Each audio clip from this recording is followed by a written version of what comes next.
Everyone, तो आज हम पढ़ेंगे यूनिट वेक्टर। कल हम लोग ने पिछले वीडियो में हमने कुछ प्रॉब्लम्स की थी ट्रायंगुलर लॉ पे, तो आई होप आपको वो समझ आ गया होगा। तो आज हम स्टार्ट करेंगे यूनिट वेक्टर से। तो यूनिट वेक्टर क्या होता है? यूनिट वेक्टर, इसका मतलब नाम से ही पता चलता है। यूनिट का मतलब होता है वन। यूनिट का मतलब वन होता है। तो मींस यूनिट वेक्टर का क्या मतलब हुआ? यूनिट वेक्टर जो है ये भी एक वेक्टर ही होता है, लेकिन इसकी एक प्रॉपर्टी होती है कि इसका जो मैग्नीट्यूड होता है वो हमेशा वन होता है। तो यूनिट वेक्टर किसको बोलते हैं? यूनिट वेक्टर ऐसा वेक्टर होता है जिसका मैग्नीट्यूड जो है वन होता है। ठीक है। सपोज मैं बोलूँगा 1 Newton in the direction of x,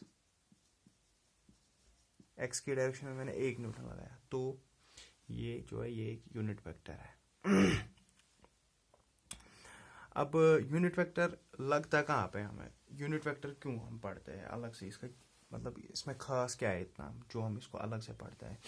देखिए, अगर हमारे पास कोई भी जो वेक्टर हो, उसको अगर हमें डिफाइन करना है, किसी भी वेक्टर को अगर डिफाइन करना है, तो उसके लिए हम यूज़ करते हैं यूनिट वेक्टर को। कैसे करते हैं? सपोज अगर हमें बोलना है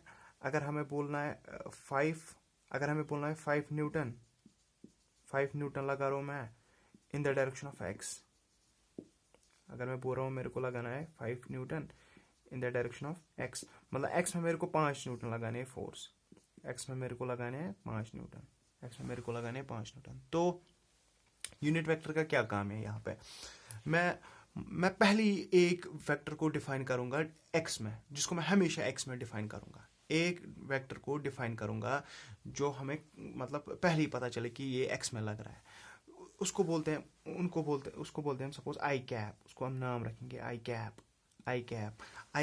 हमने उस वेक्टर को नाम रखा है। ये आई कैप होता क्या है? आई कैप एक ऐसा वेक्टर है जो हमेशा में फोर्स जो हमेशा से जो है कहाँ किस डायरेक्शन में लगेगा? एक्स की डायरेक्शन में, और इसका मैग्नीट्यूड जो है हमेशा वन रहता है। One magnitude. ठीक है, इसका मैग्नीट्यूड जो है वन रहता है। अब इसका क्या रोल है यहाँ पे? इसका रोल क्या है यहाँ पे? आई कैप का रोल क्या है यहाँ पे? इस स्टेटमेंट को कैसे हम डिफाइन कर सकते हैं इस आई कैप की मदद से? मुझे बोलना होता है 5 न्यूटन लगा रहा हूँ मैं इन द डायरेक्शन ऑफ एक्स। मैं इसको शॉर्ट में बोल सकता हूँ, मैं लगा रहा हूँ 5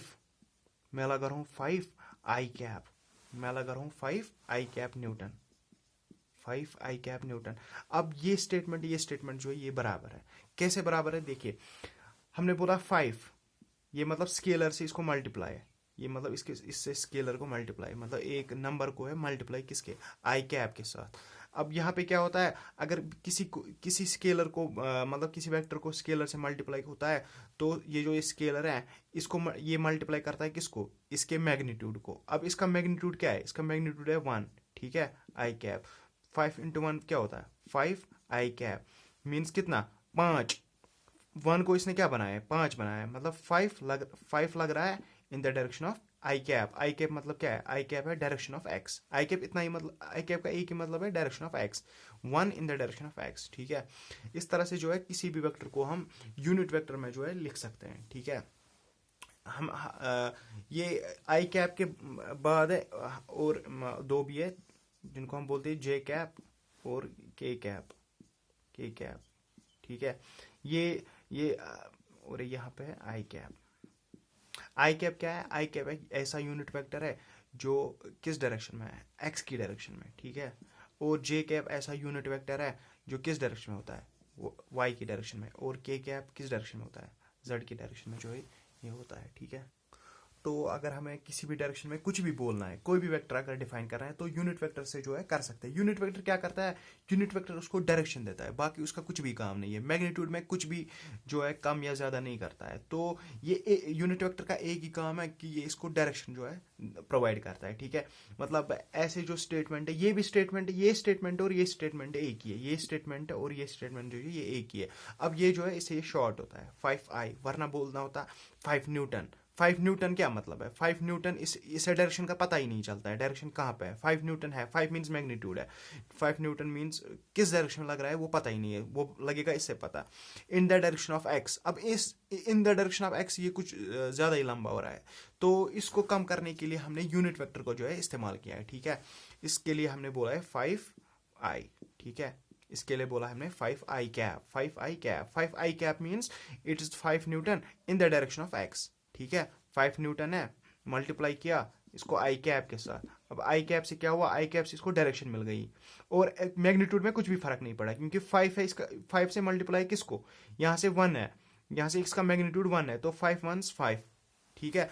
इससे जो है मैग्नीट्यूड को कुछ भी फर्क नहीं पड़ता है, लेकिन इससे जो है हमें डायरेक्शन मिलती है, हम डायरेक्शन को जो है डिफाइन कर सकते हैं। कुछ भी अगर हमें बोलना है तो इस डायरेक्शन में जो है हम बोल सकते हैं, ठीक है। अगर हमें बोलना है कोई फोर्स लग रहा है या कोई किसी की वेलोसिटी है 3 metre in the direction of X, in the direction of Y, अगर बोलेंगे in the direction of Y, ठीक है, in the direction of Y, तो वी को मैं सिंपली लिख सकता हूँ, क्या, वी को मैं सिंपली लिख सकता हूँ 3 किस डायरेक्शन में लग रहा है, जे कैप, ठीक है, वाई में लग रहा है तो J cap, v is equal to 3 J cap, ठीक है। z में लगेगा तो k कैप आएगा, ठीक है। फिर कितना भी मैग्नीट्यूड होगा, जितना मैग्नीट्यूड होगा उससे यूनिट वेक्टर को मल्टीप्लाई करना है, ठीक है। अगर 5 न्यूटन लग रहा है z की डायरेक्शन में तो क्या लिखेंगे 5 k कैप, ठीक है। इससे यूनिट वेक्टर की मदद से जो है हम शॉर्ट करते हैं अपने स्टेटमेंट को, बाकी ये उतना खास नहीं है कुछ।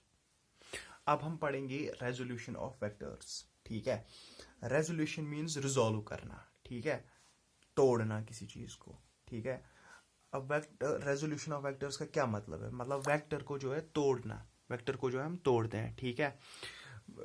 मतलब ये बिल्कुल ही अपोजिट है किसके, जो वेक्टर एडिशन था, ठीक है, जिसमें हम दो वेक्टर्स को मिलाते थे और एक ही वेक्टर को बनाते थे, ठीक है। मतलब अगर किसी बॉडी पे लग रहा है, सपोज एक ही डायरेक्शन में अगर लग रहा है 3 न्यूटन, और कोई दूसरा बंदा आया उसने लगाया 5 न्यूटन, ठीक है, 5 न्यूटन लगाया, तो ये बॉडी पे फोर्स कितना लगेगा टोटल में फोर्स, हमने पहले ये डिस्कस किया हुआ है पहले वीडियोस में कि अगर 5 न्यूटन और 3 न्यूटन अगर एक ही डायरेक्शन में लग रहा है तो इनका सीधे ऐड हो जाएगा और ये बनेगा कितना 8 न्यूटन, ठीक है। तो यहाँ पे हमने क्या किया, यहाँ पे हमने वेक्टर्स को जो है ऐड किया, ठीक है। यहाँ पे हमने दो वेक्टर्स को जो है ऐड किया और एक ही रिजल्ट वेक्टर बनाया, रिजल्ट वेक्टर 8 न्यूटन बनाया, ठीक है। इसी का अपोजिट है रेजोल्यूशन ऑफ वेक्टर्स, ठीक। रेजोल्यूशन ऑफ वेक्टर्स क्या करता है, अगर हमारे पास रिजल्टेंट वेक्टर है तो उस रिजल्टेंट वेक्टर को कैसे वापस लाएंगे अपने ओरिजिनल वेक्टर्स में, ठीक है। अपने कैसे हम वापस लाएंगे दो वेक्टर्स में, कैसे इसको वापस लाएंगे, या 3 वेक्टर्स में जो है कैसे इसको वापस लाएंगे, ठीक है।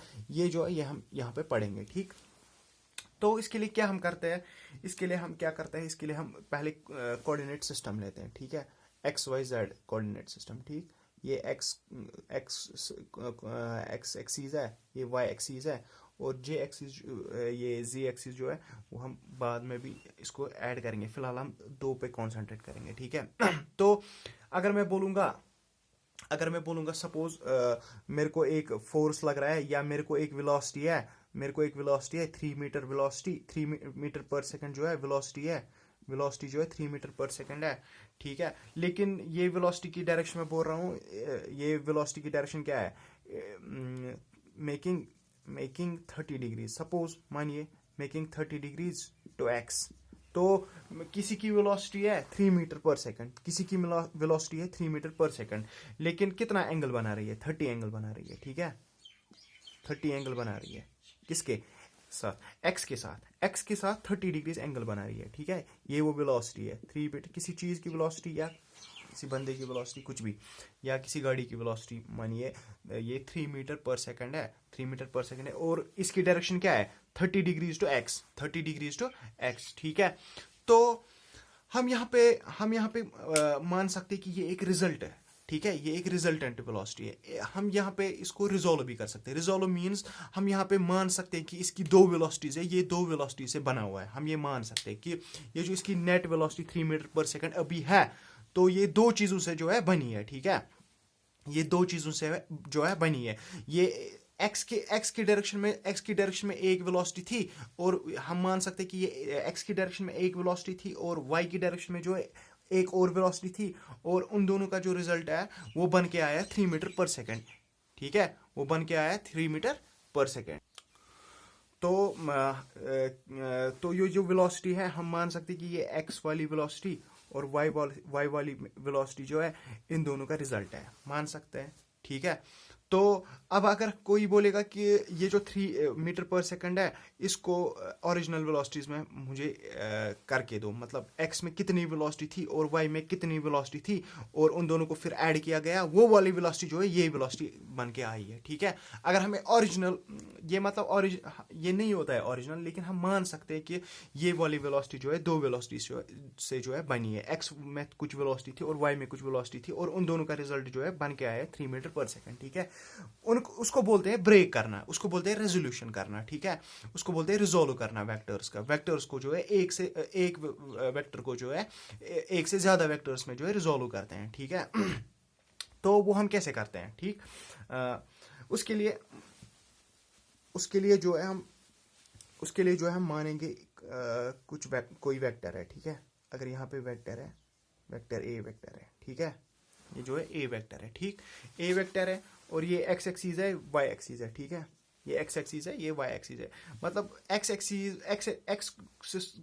वाई एक्सीज ये हम किसी भी तरह से मान सकते हैं, ये जरूरी नहीं है, मतलब ऐसे मैं ऐसे भी बना सकता हूँ, मतलब ये वाली एक्स एक्सीज है और इसके परपेंडिकुलर में वाई।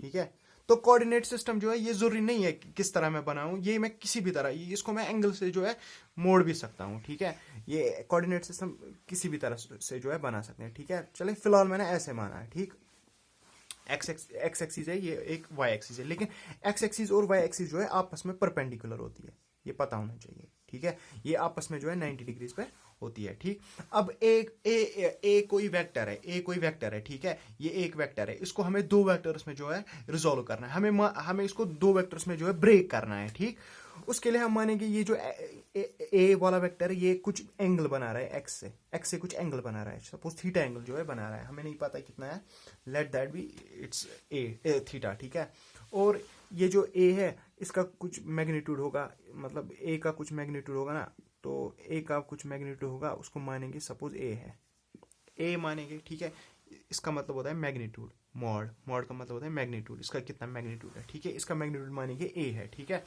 अब हमें इसको क्या करना है, ब्रेक करना है दो वेक्टर्स में। ठीक है, उसके लिए क्या करेंगे, हम थोड़ा कंस्ट्रक्शन करेंगे। तो यहां से हम इसको ड्रॉ करेंगे। ठीक, परपेंडिकुलर। ठीक है, ऐसे लगाएंगे, इसको मानेंगे एक वेक्टर, इसको मानेंगे एक वेक्टर। ठीक है, और ये जो यहां से यहां तक है, इसको भी मानेंगे एक वेक्टर।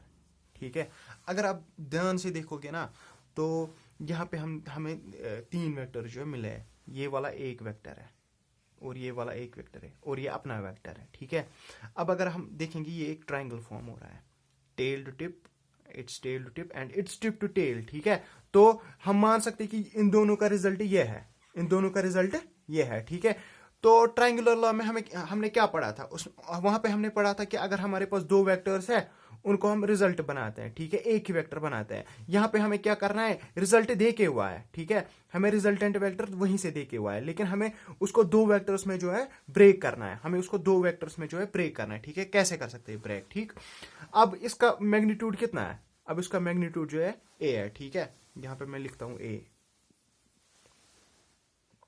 ठीक है, इसका मैग्नीट्यूड ए है। ठीक, इसका मैग्नीट्यूड ए है। अब इसका मैग्नीट्यूड भी जो मुझे निकालना पड़ेगा, इसका मैग्नीट्यूड भी जो है निकालना पड़ेगा। अब आप बोलोगे डायरेक्शन कैसे निकालेंगे, पहले हम मैग्नीट्यूड निकालेंगे, बाद में डिस्कस करेंगे वो। ठीक है, अब ये जो है ये वाला ये क्या होगा, ये एक राइट एंगल ट्रायंगल है, ये एक ट्रायंगल है। ठीक है, ये एक लेकिन राइट एंगल ट्रायंगल है, यहाँ पे राइट एंगल ट्रायंगल है। ठीक है, ये जो है परपेंडिकुलर है, so this is hypotenuse, this is base and this is perpendicular. ठीक है, तो अब अगर आप लगाओगे कॉस ऑफ थीटा, इस ट्रायंगल में कॉस ऑफ थीटा क्या होता है, वो बेस अपॉन हाइपोटेन्यूज होता है। ठीक है, तो वो क्या आएगा, cos of theta is equal to base upon hypotenuse, that's base is this. ठीक है, इसको मानेंगे ए एक्स मतलब एक्स वाला वेक्टर। ठीक है, इसको मानेंगे ए वाई मीन्स वाई वाला वेक्टर, मतलब वाई की डायरेक्शन में। ठीक है, तो बी क्या आएगा A X divided by hypotenuse क्या है ए। ठीक है, तो यहां पे क्या आएगा, कॉस ऑफ थीटा आया ए एक्स बाई ए। अब अगर ये ए एक्स हमें निकालना है, ए एक्स, तो ए एक्स क्या आएगा, ए एक्स आएगा ये इधर मल्टीप्लाई, ठीक है, ये आएगा ए कॉस ऑफ थीटा, ठीक है, ये आएगा ए कॉस ऑफ थीटा। तो ये क्या है, ये है एक्स वाला कंपोनेंट। इस वेक्टर का क्या है ये, इस वेक्टर का है ये एक्स वाला कंपोनेंट मतलब इसको मैंने दो वेक्टर्स में जो है ब्रेक किया है, ठीक है। मैं मानूंगा ये वेक्टर जो है दो वेक्टर से बना हुआ है, ठीक है, ए एक्स से और ए वाई से जो है बना हुआ है। और ए एक्स का कितना मैग्नीट्यूड होगा, ए एक्स का कितना मैग्नीट्यूड है, ए मीन्स रिजल्टेंट का जो मैग्नीट्यूड है multiplied by cos of theta, theta means जो एंगल रिजल्टेंट एंगल बना रहा है एक्स के साथ, ठीक है। इसी तरह से अगर हम साइन ऑफ थीटा लगाएंगे इस ट्रायंगल में, साइन ऑफ थीटा आएगा परपेंडिकुलर बाय हाइपोटेन्यूज, ठीक है। तो परपेंडिकुलर कितना है, परपेंडिकुलर है ए वाई, ठीक है, perpendicular is A Y divided by hypotenuse is A, ठीक है। तो यहां से हम ए वाई जो है निकाल सकते हैं, ए वाई कितना आएगा, ये आएगा ए का साइन थीटा, ठीक। तो इस तरह से जो है हमने ए वाई भी जो है निकाला हुआ है, ठीक है, ए वाई भी जो है निकाला हुआ है। तो इस तरह से हमने इस ए वेक्टर को जो है दो वेक्टर्स में ब्रेक किया है, इस तरह से हमने ए वेक्टर को दो वेक्टर्स में ब्रेक किया है। ए एक्स की डायरेक्शन में एक वेक्टर जिसका मैग्नीट्यूड है ए कॉस थीटा, वाई की डायरेक्शन में एक वेक्टर जिसका मैग्नीट्यूड है ए साइन थीटा, ठीक है। तो इसको मैं लिख सकता हूं यहां पे। तो मैं क्या कर सकता हूं, इस वेक्टर को ना लिख के, इस रिजल्ट वेक्टर को ना लिख के मैं मानूंगा कि ये वेक्टर जो है दो वेक्टर से बना हुआ था। एक ऐसा वेक्टर था जो एक्स की डायरेक्शन में था और उसका मैग्नीट्यूड है A x cos of theta, और दूसरा एक वेक्टर है किसकी डायरेक्शन में, वाई की डायरेक्शन में, तो इसका मैग्नीट्यूड है ए वाई कॉस ऑफ थीटा, ठीक है।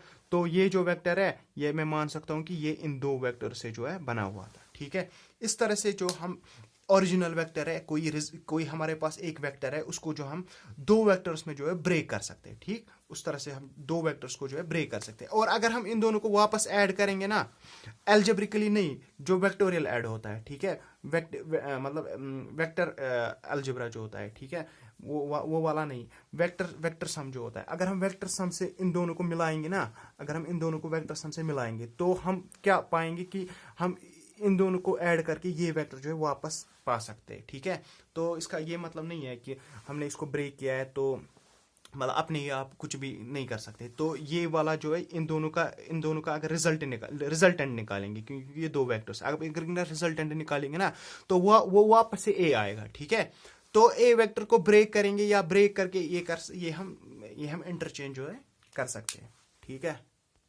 अब डायरेक्शन की बात अगर हम करेंगे तो ए एक्स की मतलब वहां पे क्या हम करते थे, वहां पे हम रिजल्टेंट ट्रायंगुलर लॉ में क्या करते थे, जब हमने निकाला था रिजल्टेंट तो रिजल्टेंट का पहले मैग्नीट्यूड निकाला था, लेकिन उसके बाद एक एंगल भी निकाला था जो मैं बोल रहा था डायरेक्शन के लिए जो हमें लगेगा, क्योंकि एक वेक्टर का दोनों होता है, मैग्नीट्यूड भी और डायरेक्शन भी। इसके लिए हमने वो टेन ऑफ अल्फा वाली फॉर्मूला लगाई थी, ठीक है। अब आप यहाँ पे बोलोगे कि ए जो है ए एक वेक्टर था, चले मानते इसका मैग्नीट्यूड ए था और इसका एंगल जो है थीटा था, तो ठीक है, ये एक वेक्टर है, ठीक है। अब ए एक्स अब हम बोल रहे हैं ए एक्स एक वेक्टर है और ए वाई एक वेक्टर है, ठीक है। तो ए एक्स और ए वाई जो इसकी डायरेक्शन कहाँ पे है, ठीक है, इसकी डायरेक्शन जो है वो कहाँ पे है, ठीक है। इसकी डायरेक्शन है इज एक्स वाई, इसका डायरेक्शन हमें अपने आप ही पता है कि ये एक्स डायरेक्शन में है, तो इसको मैं लिख सकता हूँ ए एक्स आई कैप, अगर इसको प्रॉपरली एक वेक्टर लिखना है, ठीक है। A x cos theta means इसका मैग्नीट्यूड एक्स वाला कंपोनेंट है उसका मैग्नीट्यूड है ये, और लग कहाँ से रहा है, एक्स की डायरेक्शन में, तो आई कैप जो इसको डायरेक्शन देता है, ठीक। ए वाई कॉस ऑफ थीटा लग कहाँ से रहा है, जे से, तो जे कैप लगेगा, ठीक है। तो ये जो है ये वापस से हमने इसको ट्रायंगल जो है बनाया है, ठीक है। अब कोई क्वेश्चन पूछ सकता है कि इन दोनों को मिला के वापस ये लाओ, ठीक है। कोई क्वेश्चन पूछ सकता है कि ए एक्स और ए वाई को ये तूने ब्रेक किया है, ये हमने ब्रेक किया है, ठीक है, ये हमने दो कंपोनेंट्स इसके बनाया है, ठीक। अब इसको जो अगर वापस मिलाऊं तो ये आना चाहिए, ठीक है। इसको अगर वापस मिलाएंगे तो ये आना चाहिए, ठीक है। इसको कैसे प्रूव करेंगे, ठीक, इसको हम पहले हम इस पे एक एग्जांपल करेंगे, उसके बाद हम जो है इसको प्रूव करेंगे कि कैसे दो वेक्टर्स को जो है वापस रिजल्ट में जो है कन्वर्ट कर सकते हैं, ठीक है। तो यहाँ पे क्या दिया हुआ है, हमें एक फोर्स दे के हुए है, हमें एक फोर्स देके दैट्स 10 न्यूटन। 10 न्यूटन एक फोर्स लग रहा है, ठीक है। कहाँ लग रहा है? एक्स और वाई के बीच में लग रहा है कहीं पे, ठीक है। और वो वाला जो फोर्स है, वो वाला फोर्स कितना एंगल बना रहा है? 30 डिग्रीज बना रहा है। किसके साथ? लेकिन वाई के साथ, ठीक है।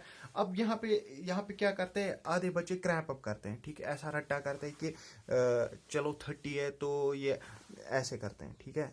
अब हमने क्या पढ़ा हुआ है, अगर इसका मैग्नीट्यूड है ए, अभी पढ़ा था, ठीक है। तो यहाँ पे है थीटा। थीटा किसके साथ डिफाइन किया था? थीटा हमने एक्स के साथ लिया था, ठीक है। थीटा जो है एक्स के साथ लिया, तो ए एक्स क्या आता था? ए एक्स आता था ए, इसका magnitude multiplied by cos of theta, ठीक है। ए वाई आता था ए, लेकिन साइन ऑफ थीटा, ठीक है, साइन ऑफ थीटा, ठीक है।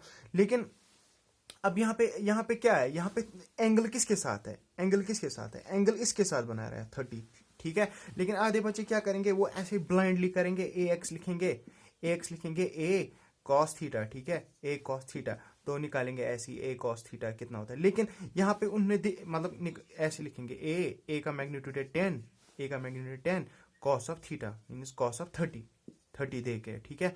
लेकिन ये जो है ये गलत है। क्यों गलत है? क्योंकि हमें पहले देखना है जो हमने फॉर्मूला निकाली है, A x is equal to A cos theta, ठीक है। उसके लिए हमने जो थीटा एंगल है वो किसके साथ बना रहा था?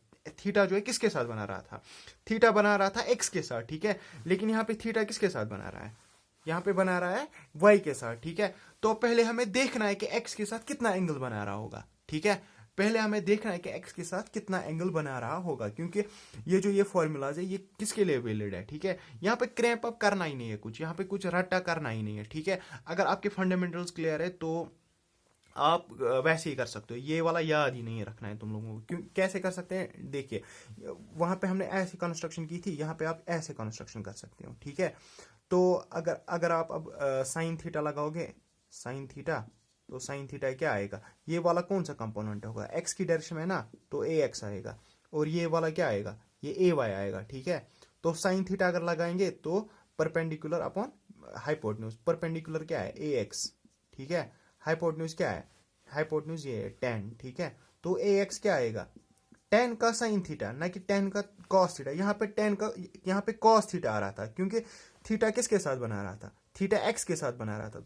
मतलब जिसके साथ थीटा होता है ना, वही होता है कॉस कंपोनेंट, ठीक है। वो उसके साथ कॉस लगता है।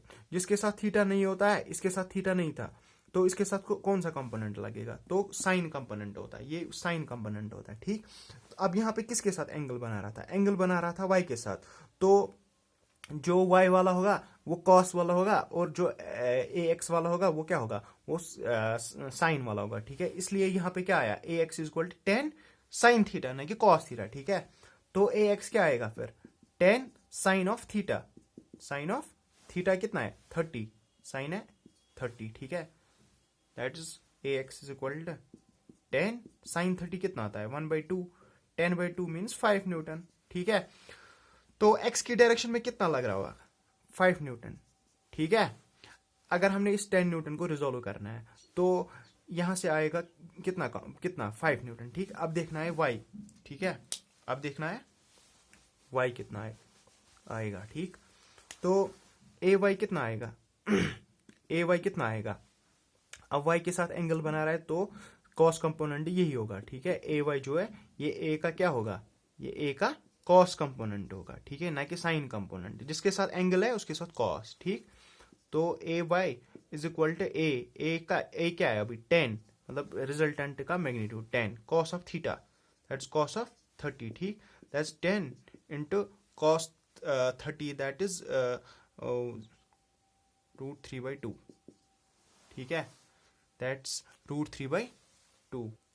तो ये आएगा 5155, दैट्स 5√3 न्यूटन, 5√3 न्यूटन। तो y कंपोनेंट कितना आया? 5√3 न्यूटन, ठीक है। मतलब अगर कोई बॉडी है ना, उस पे हम लगा रहे, उस पे हम x की डायरेक्शन में कोई बंदा इस डायरेक्शन में फोर्स देगा 5 न्यूटन, और कोई और साइमल्टेनियसली कोई एक और बंदा आएगा वो इस डायरेक्शन में देगा 5√3 न्यूटन। तो इन दोनों का रिजल्ट कितना आएगा? 10 न्यूटन आएगा, ठीक है। समझ में आया? तो रेजोल्यूशन जो है ये रिजल्टेंट का जो है अपोजिशन होता है, ठीक। रिजल्टेंट में क्या करते हैं, दो या दो से ज्यादा को मिलाते हैं और एक बनाते हैं। यहाँ पे एक वेक्टर को है दो में रिजोल्व करते हैं और दो से ज्यादा भी करते हैं, तीन में भी रिजोल्व कर सकते हैं, ठीक है। तो अब किसी के मन में डाउट हो सकता है कि अगर चलो मान लेंगे एक बॉडी है, उस पर यहाँ की डायरेक्शन में मतलब 5 न्यूटन आई क्या है, मतलब आई एक्स की डायरेक्शन में लग रहा है 5 न्यूटन, और उसी और वाई डायरेक्शन में मैं लग रहा हूँ 5√3 न्यूटन जे कैप, ठीक है। ये वाई की डायरेक्शन में लग रहा है 5√3 न्यूटन। तो वो क्वेश्चन पूछ सकता है कि मेरे को ये प्रूव करके दो कि इन दोनों का रिजल्ट जो है 10 न्यूटन आएगा, ठीक है। तो मेरे को ये प्रूव करना है कि इन दोनों का जो है रिजल्टेंट कितना आएगा, 10 न्यूटन आएगा, और ये भी प्रूव करके दो कि वो 10 न्यूटन 30 डिग्री एंगल बनाएगा वाई के साथ, ठीक है। मेरे को ये प्रूव करके देना है, क्योंकि इन दोनों का रिजल्टेंट वापस से ये आना चाहिए, 10 न्यूटन वापस से आना चाहिए, और 10 न्यूटन भी आना चाहिए, और 30 डिग्रीज एंगल वाई से भी बनाना चाहिए, ठीक है। फिर हम मान सकते हैं कि एक वेक्टर को इन दोनों वेक्टर्स में हमने जो है रेजोल्यूशन करके जो है ठीक किया है, ठीक है। हमने कोई भी वायलेशन नहीं किया, ठीक है। हमें रिजल्ट जो है वापस से वही लाना है, ठीक। ओके, तो इन दोनों को कैसे हम ऐड करेंगे? दो वेक्टर्स को ऐड करने के लिए हमारे पास है ट्रायंगुलर लॉ, ठीक है। दो वेक्टर्स को ऐड करने के लिए हमारे पास है ट्रायंगुलर लॉ, ठीक है। तो ये दो वेक्टर्स जो है, ये वेक्टर्स आपस में, ये भी एक वेक्टर है, ये भी एक वेक्टर है, तो ये कितना एंगल बना रहे होंगे, ठीक। ये कितना एंगल बना रहे हैं एक दूसरे के बीच में? 90 डिग्रीज बना रहे हैं, ठीक है कि नहीं? क्योंकि एक्स और वाई एक्सिस जो है हमेशा आपस में परपेंडिकुलर होती है। तो हम अपनी फॉर्मूला जो है लगाएंगे। हमें पता है रिजल्टेंट, ट्रायंगुलर लॉ की फॉर्मूला, रिजल्टेंट का मैग्नीट्यूड होता है √ऑफ a का स्क्वायर प्लस b का square plus 2ab cos of angle between two vectors, ठीक है। Angle between two vectors. तो रिजल्टेंट जो है वो आएगा √ऑफ a का स्क्वायर मीन्स दिस 5 का स्क्वायर, ठीक, प्लस b का स्क्वायर मीन्स 5√3 का स्क्वायर, ठीक है, प्लस 2a क्या है 5 इंटू b क्या है 5√3, ठीक है, multiplied by cos of theta, अब थीटा क्या है? Angle between these two vectors, वो कितना है 90 है, तो cos 90 आएगा कि नहीं आएगा, ठीक है, cos 90 आएगा। अब cos 90 की वैल्यू कितनी होती है? cos 90 की वैल्यू होती है 0, ठीक है। cos 90 की वैल्यू होती है 0, मींस ये जो सारा टर्म है 0 बनेगा, ठीक है। तो रिजल्टेंट कितना आएगा? और आप लोगों को ये याद भी रखना है, क्योंकि अगर दो वेक्टर जो है, ये सिंपली याद रखना है, अगर दो वेक्टर जो है परपेंडिकुलर होता है तो सिंपली आता है √(a² + b², क्योंकि ये वाली टर्म 0 होती है cos 90 की वजह से। तो √(a² + b² आप हमेशा से याद रखेंगे कि अगर दो वेक्टर जो है आपस में परपेंडिकुलर है तो √(a² + b² आता है, ठीक है। तो ये आएगा √(a का स्क्वायर मीन्स 5² दैट्स 25 प्लस यहाँ इसका स्क्वायर आएगा 25, √3 का अगर स्क्वायर करेंगे तो रूट स्क्वायर कटेगा, मीन्स ये बनेगा 25 × 3 that is 75, that's r is equal to √25 + 75 that's 100, means resultant का मैग्नीट्यूड कितना आया? 100 का रूट आएगा 10, ठीक है, 10 न्यूटन, ठीक है। तो एक चीज हमने प्रूव कर ली है कि हमने इससे बनाया था ये दो वेक्टर्स, और इन दो वेक्टर्स को आप जब वापस में ट्रायंगुलर लॉ से हम जोड़ेंगे तो वापस से जो है 10 न्यूटन हमने प्राप्त किया है, ठीक है। तो 10 न्यूटन हमने जो है फिर से प्राप्त किया है, ठीक है। अब मसला है ये जो 10 न्यूटन है ये हमें प्रूव करके देना है कि ये 10 न्यूटन 30 डिग्रीज एंगल बना रहा है वाई के साथ, ठीक है। ये जो हमें प्रूव करके देना है कि 10 न्यूटन कितना एंगल बना रहा है 30 डिग्रीज, मतलब ये जो इन दोनों का रिजल्टेंट है वो बनाएगा 30 डिग्रीज किसके साथ? वाई के साथ, ठीक है। ये हमें जो है प्रूव करके देना है। तो हम ऐसे मानेंगे कि ये जो ए वाई है, ये वाई की डायरेक्शन लग रहा है, ये हमें 5√3 न्यूटन है, ठीक है। और वाई दूसरा है जो कितना है 5 न्यूटन किसकी डायरेक्शन में? आई की डायरेक्शन में, और ये जे की डायरेक्शन में, ठीक है। तो इन दोनों का रिजल्ट मानेंगे यहाँ से, ठीक है। ये ए इनका रिजल्ट मानेंगे, ए जो है इनका रिजल्ट मानेंगे, जो कि हमने प्रूव अभी किया है 10 न्यूटन है, ठीक है। अब याद करिए आप, जो ट्रायंगुलर लॉ में हम पढ़ते हैं, ट्रायंगुलर लॉ में जो है एक हमने फॉर्मूला पढ़ी थी tan ऑफ अल्फा वाली, ठीक है। tan ऑफ अल्फा क्या देती है? एंगल ऑफ रिजल्टेंट विद किस वेक्टर के साथ? किस वेक्टर के साथ, नीचे वाले के वेक्टर से हम वो डिफाइन करते थे, ठीक है। मतलब इसको मानेंगे, इसको हमने ए, वो उसको हमने ए माना था वहां पे, और इसको हमने बी माना था, ठीक है। तो ये दिमाग में रखना जरूरी है, ठीक है, कि जिसके साथ अल्फा बनाता है, अब अल्फा किसके साथ बनाया है, ए के साथ, ठीक है। तो ए किसको मानना है, ए मानना है इसको जिसके साथ आपको एंगल निकालना है। इसके साथ बना रहा है अल्फा एंगल, ठीक है। इसके साथ अगर अल्फा एंगल बना रहा है तो ये इसको मानना है क्या, ए, इसको मानना है बी। तो टेन ऑफ जो अल्फा है वो क्या, वो होता था B sine theta divide by A plus B cos of theta, ठीक है। तो यहां से हमें जो है एंगल निकलेगा, ये एंगल जो है, ये एंगल बना रहा हो, ये रिजल्टेंट का एंगल है किसके साथ, ए के साथ, ठीक है। लेकिन ए क्या है, 5 न्यूटन, ठीक है, ए है 5 न्यूटन। तो हम एंगल निकालेंगे किसके साथ, 5 न्यूटन के साथ। रिजल्टेंट कितना एंगल बना रहा है, 5 न्यूटन के साथ, ठीक है। तो टेन ऑफ अल्फा आएगा, ठीक है, बी साइन थीटा, बी क्या है 5√3 into sine theta. Sine theta क्या है, angle between this and this, ठीक है। जो हमारे ओरिजिनल वेक्टर्स, मतलब वेक्टर्स जो दो वेक्टर जिनका रिजल्टेंट निकाला है, उनके बीच में एंगल 90 है। तो साइन 90 कितना होता है, 1 होता है, ठीक है। डिवाइड बाई क्या आएगा, ए इज 5 प्लस बी क्या है 5√3 इंटू क्या आएगा, कॉस ऑफ थीटा, मतलब कॉस ऑफ थीटा क्या आएगा, कॉस ऑफ 90, दैट 0, ठीक है। तो ये कितना बनेगा, ये बनेगा 5√3, ठीक है, डिवाइडेड बाई 5 प्लस 5√3, ठीक है, 5 प्लस 5√3 इंटू 0, 5√3 इंटू 0, ये 0 बनेगा, मीन्स 5 नीचे आएगा, 5 कटेगा। तो टेन ऑफ अल्फा कितना आया, तो टेन ऑफ अल्फा जो है वो बन के आया है √3, ठीक है। टेन ऑफ अल्फा √3 कब होता है, टेन ऑफ अल्फा √3 कब होता है, टेन का वैल्यू कब √3 होता है, 60 पे होता है। तो अल्फा कितना आएगा, 60 आएगा। तो अल्फा कितना, अल्फा मीन्स रिजल्टेंट कितना एंगल बना रहा है, 60 बना रहा है, लेकिन किसके साथ बना रहा है, ए के साथ बना रहा है। ए क्या है 5 न्यूटन, तो 5 न्यूटन के साथ कितना एंगल बनाएगा, ए 5 न्यूटन के साथ बनाएगा 60 डिग्री एंगल, ठीक है।